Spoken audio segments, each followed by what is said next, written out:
নমস্কার বন্ধুরা, আমি অরিন্দিতা আপনাদের সকলকে স্বাগত জানাচ্ছি। আজকে আমি মসুর ডাল আর কাঁকরোল দিয়ে দারুণ স্বাদের একটা রেসিপি আপনাদের সাথে শেয়ার করব।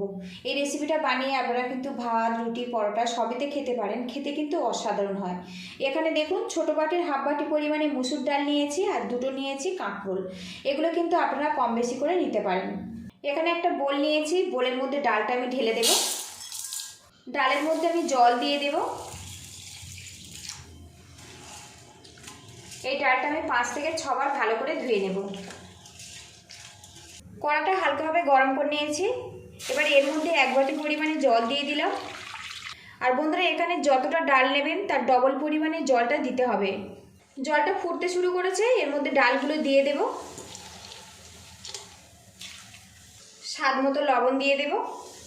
দিয়ে দেব সামান্য পরিমাণে হলুদ গুঁড়ো।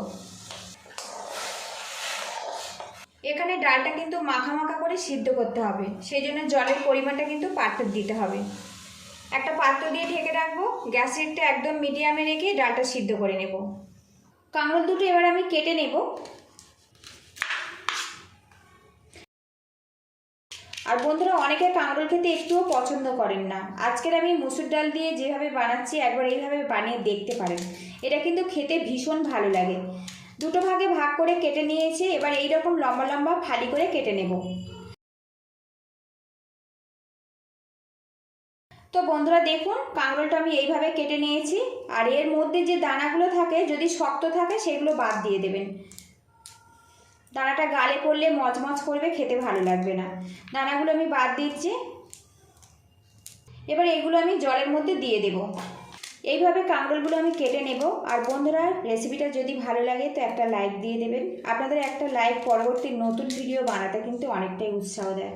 সবগুলো কেটে এর মধ্যে দানাগুলো বের করে আমি ফেরত আসছি। ঢাকনাটা খুলে নেব। এখন দেখুন বন্ধুরা, ডালটা কিন্তু সিদ্ধ হয়ে গেছে। এর মধ্যে কিন্তু কোনো রকম জল নেই। এইভাবে শুকনো শুকনো করে ডালটা সিদ্ধ করে নিতে হবে। গ্যাস রেটটা আমি বন্ধ করে এই ডালটা আমি নামিয়ে নেব। কড়াটা পরিষ্কার করে নিয়েছি। এর মধ্যে সরিষার তেল দিয়ে দেব। আর আজকে পুরো রান্নাটা আমি সরিষার তেল দিয়ে বানাবো। তেলটা ভালো করে গরম করে নিতে হবে। এবারে এর মধ্যে দিয়ে দেবো কেটে রাখা কাঁকরোল। স্বাদ মতো লবণ দিয়ে দেব। দিয়ে দেবো সামান্য পরিমাণে হলুদের গুঁড়ো। কাঁকরোলটা উল্টে পাল্টে আমি 100% করে ভেজে সিদ্ধ করে নেব। একটা পাত্র দিয়ে ঢেকে রাখবো। খুব ঝটপট কাঁকরোল নরম হয়ে যাবে। ঢাকনাটা খুলে নেব। আর বন্ধুরা, ঢাকনাটা খুলে মাঝে মাঝে কিন্তু নাড়াচাড়া করে নিতে হবে। কাঁকরোলটা আমার ভাজা হয়ে গেছে। এবার এটা আমি তুলে নেব। আর এরকম লাল লাল করে কিন্তু ভেজে নিতে হবে, তাহলে কাঁকরোলটা খেতে ভালো লাগবে। আরও 1 চামচ পরিমাণে তেল দিয়ে দেব। এই তেলের মধ্যে সামান্য পরিমাণে গোটা জিরে দিয়ে দিলাম। দিয়ে দেবো তেজপাতা। দিয়ে দেবো শুকনো লঙ্কা। ফোড়ন হয়ে গেছে, খুব সুন্দর একটা গন্ধ বেরিয়ে আসছে।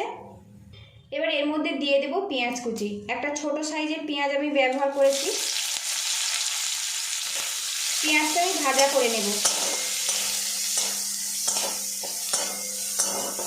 এবার এর মধ্যে 1/2 চামচ পরিমাণে আদা রসুন পেস্ট দিয়ে দেব। আরও কিছুক্ষণ ভাজা ভাজা করে নেব।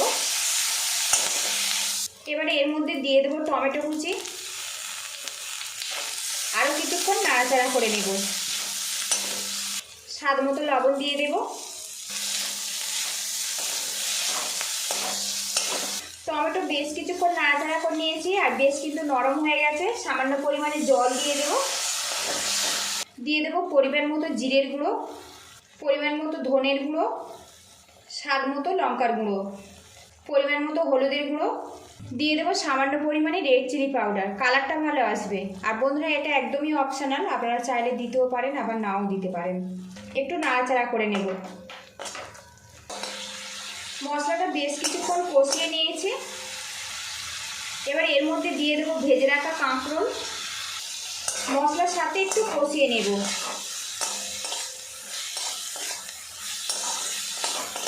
আর বন্ধুরা, আপনারা চাইলে এখানে কিন্তু চিনি ব্যবহার করতে পারেন। আমি আজকে রেসিপিতে চিনি ব্যবহার করব না।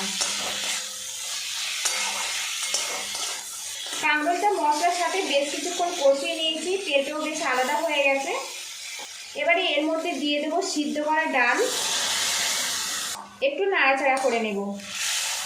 আর এই রেসিপিটা কিন্তু বন্ধুরা একটু মাখা মাখা করে বানাতে হবে, তবে খেতে ভালো লাগবে। অল্প একটু জল দিয়ে দেব। এদিকে দেখুন কাঁকরোল আর ডালটা কিন্তু বেশ ফুটে গেছে। আর বন্ধুরা লবণ যদি কম থাকে তো এই সময় দিয়ে দিতে হবে। এখানে দেখুন দুটো কাঁচা লঙ্কা ফাটিয়ে নিয়েছি, এর মধ্যে দিয়ে দেব। একটা পাত্র দিয়ে কিছুক্ষণ ঢেকে রান্না করে নেব। ঢাকনাটা খুলে নেব।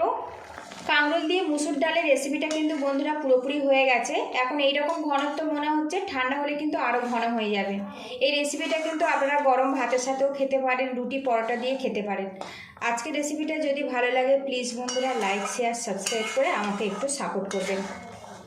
সবশেষে সামান্য জিরে ভাজার গুঁড়ো দিয়ে দেব। ভাজা মশলাটা দিলে এতে ফ্লেভারটা খুব ভালো আসে। গুঁড়ো মশলা দিয়েছি, ভালো করে মিশিয়ে নেব। গ্যাস রেটটা আমি বন্ধ করে দেব। এটা নামিয়ে তারপরে আপনাদের সঙ্গে আমি দেখা করছি। কাঁকরোল দিয়ে মুসুর ডালের রেসিপিটা বন্ধুরা পুরোপুরি আমি রেডি করে নিয়েছি। আর আজকের এই রেসিপিটা আমি গরম ভাতের সাথে পরিবেশন করব। পুরো ভিডিওটির সঙ্গে থাকার জন্য অসংখ্য ধন্যবাদ। ভালো থাকবেন, সুস্থ থাকবেন, দেখা হবে নেক্সট ভিডিওতে।